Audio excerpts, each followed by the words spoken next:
Hello media கிரிக்ஸ் viewers, உங்க எல்லாருக்கும் ஒரு பெரிய வணக்கம். இன்னைக்கான வீடியோ என்ன அப்படின்னா, ஐபிஎல் 2024 நடந்துகிட்டு இருக்கு. ஒரு மாதிரி சூப்பரா போயிட்டு இருக்கு. ஓகே, சிஎஸ்கேயோட டீம்ல இந்த 2024 ஐபிஎல் ஸ்டார்ட் ஆனதுலேருந்தே இருக்கிற ஒரு மாதிரியான கஷ்டமான விஷயம் இந்த டெவான் கான்வேயோட ரூல்ட் அவுட் தான்.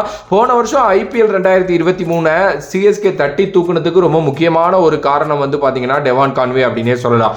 டெவான் கான்வேக்கும் ருத்ராஜ் கெய்க்வாட்டுக்கும் இடையில இருந்த அந்த ஒரு பார்ட்னர்ஷிப் வந்து பாத்தீங்க அப்படின்னா போன வருஷம் வேற மாதிரி இருந்துச்சு. இந்த வருஷமும் அவர் வருவாரு, பயங்கரமா ஆடுவாரெல்லாம் யோசிச்சுட்டு இருந்தப்போ அவருக்கு ஒரு தம்பு இன்ஜுரி, அதனால சர்ஜரி பண்ண போறோம். அவர் வந்து மே வரைக்கும் அவர் வந்து ரூல்ட் அவுட் பாங்கிற மாதிரி அறிவிச்சாங்க.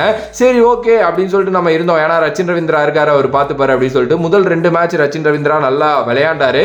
அதுக்கப்புறம் அவரும் வந்து பாத்தீங்க அப்படின்னா ஒரு 4 மேட்சா ஒழுங்கா விளையாடவே இல்லை. ரொம்ப கஷ்டமாயிருச்சு. ஒருவேளை டெவான் கான்வே இருந்திருந்தா ரொம்ப நல்லா இருந்திருக்குமோ, டெவான் கான்வே ரொம்ப மிஸ் பண்றோம், எப்பப்பா இந்த மே வரும் டெவான் கான்வே வருவாருன்னு நினைச்சிட்டு இருந்த டைம்ல டக்குன்னு திடுப்புன்னு வந்து கிளீசன் அப்படிங்கிற ஒரு பிளேயரை சிஎஸ்கே உள்ள எடுத்துட்டு வந்து டெவான் கான்வே வந்து இந்த என்டையர் ஐபிஎல் சீசனே ரூல்ட் அவுட் ஆகுறாரு.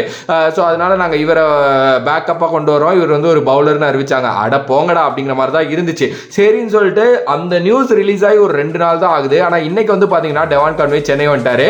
சென்னை வந்து நம்மளோட சிஎஸ்கே கேம்போட ஜாயின் ஆயிருக்காரு. அதை பத்தி ஒரு போட்டோ வந்து போட்டிருந்தாங்க சிஎஸ்கே. அப்ப அந்த போட்டோ வெளியில வந்ததுல இருந்து எல்லாருக்குமே ஒரே சந்தோஷம். டெவான் கான்வே இஸ் பேக் பா, கிளீசன் வரலப்பா, டெவான் கான்வே திரும்பி வந்துட்டாருப்பா, அவரோட இன்ஜுரி சரியாயிருச்சுப்பா அப்படி இப்படின்ட்டு நிறைய போட்டுட்டு இருக்காங்க. ஆக்சுவலி டெவான் கான்வே வந்திருக்காரு, ஆனா அவர் ஐபிஎல் விளையாடுறதுக்குலாம் வரல. அவர் சிஎஸ்கே டீமோட கேம்ப்ல ஜாயின் பண்ணியிருக்காரு. அதாவது இந்த என்டையர் ஐபிஎல் சீசனுமே இதுக்கப்புறம் நடக்க போறதுல அவர் வந்து டீமோட டிராவல் பண்ண போறாரு அப்படிங்கிற மாதிரி சொல்லியிருக்காங்க. என்னப்பா சொல்றீங்க, அவர் தான் ரூல்ட் அவுட் ஆச்சு, அவர் எப்படி வர முடியும் அப்படின்னா, இதுதாங்க சிஎஸ்கே மேனேஜ்மெண்ட். இப்படிதான் முகேஷ் சௌத்ரியை லாஸ்ட் இயர் கூட்டிட்டு சுத்திக்கிட்டு இருந்தாங்க. இப்போ அவர் ரீகேப்ல இருக்காரு, கொஞ்சம் பிராக்டிஸ் செஷன்ஸ் இருக்கு இல்லையா, சோ அதனால வந்து பாத்தீங்க அப்படின்னா அவர் வந்து அந்த சிஎஸ்கே கேம்போடே இருந்து பண்ண போறேன் அப்படிங்கிற மாதிரி வந்திருக்காரு. சோ டீமோட ஜாயின் பண்ணி ஃபுல் அண்ட் ஃபுல் டிராவல் பண்ணி அப்படியே வந்து பாத்தீங்க அப்படின்னா அந்த கேம்ப்லயே அவர் இருக்க போறாரு. மேபி என்டையர் ஐபிஎல் இருப்பாராங்கிறது எனக்கு தெரியல, பட் ஆனா நெக்ஸ்ட் ஃபியூ வீக்ஸ் அவர் இருக்க போறாரு. அதுக்கப்புறம் வந்து பாத்தீங்கன்னா அப்படியே T20 வேர்ல்டு கப்புக்கு போயிட்டு ஜாயின் ஆக போறாரு அப்படிங்கிற நியூஸ் வந்திருக்கு. எஸ், நான் ஃபர்ஸ்ட்லயே சொன்ன மாதிரி சிஎஸ்கே அண்ட் மேனேஜ்மெண்ட் இப்படிதான் இருக்கும். எஸ், அந்த டீமுக்கும் அந்த பிளேயருக்கும் வந்து பாத்தீங்க அப்படின்னா ஆப்வியஸ்லி இப்போ சம்மந்தமே இல்லை, ஏன்னா ரிலீஸ் பண்ணிட்டாங்க.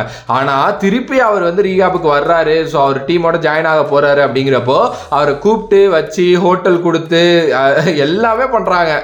இப்படி இருக்கிறப்ப தான் ஒரு டீம் மேலே வந்து பார்த்தீங்க அப்படின்னா அந்த அளவுக்கு ஒரு இது இருக்கும். அண்ட் அவருக்கும் கொஞ்சம் ரெஃப்ரெஷ்ஷாக இருக்கும். ஏன்னா இப்போ தான் ஒரு இன்ஜுரியிலேருந்து வெளியில் வந்திருக்காரு. ஸோ சிஎஸ்கே மேனேஜ்மெண்ட்டோட ஜாயின் பண்ணி ஐபிஎல் மாதிரி ஒரு டோர்னமெண்ட்டில் த்ரூ அவுட்டாக ட்ராவல் பண்ணி மேட்சஸை பார்த்து மேபி தண்ணிலாம் கொண்டாந்து கொடுக்கறதுக்கு நிறைய சான்சஸ் இருக்கு. நீங்கள் பாருங்க, ஜாலி பண்ண போறாரு அவர் அப்படின்னு நினைக்கிறேன். அண்ட் அவர் டீமில் இருக்கிறது இன்னும் ரச்சின் ரவீந்திராவுக்கு ரொம்ப நல்லது. ஏன்னா 2 பேர் ரொம்ப வருஷமா கிரிக்கெட் ஆடிட்டு இருக்காங்க.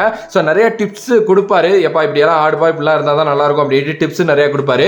எஸ், இதுதான் சிஎஸ்கே, இதுதான் வேற லெவல். எனக்கு தெரிஞ்சு டெவான் கான்வே அடுத்த வருஷம் நம்ம ஆளுங்க வந்து ரீடைன் பண்ணிடுவாங்க. உங்களோட கருத்தை பத்தி என்னவோ மறக்காம கமெண்ட் பாக்ஸ்ல கமெண்ட் பண்ணி. If you like the video please like, share and subscribe to நம்மளோட கிரிக்ஸ் சேனல். நம்மளோட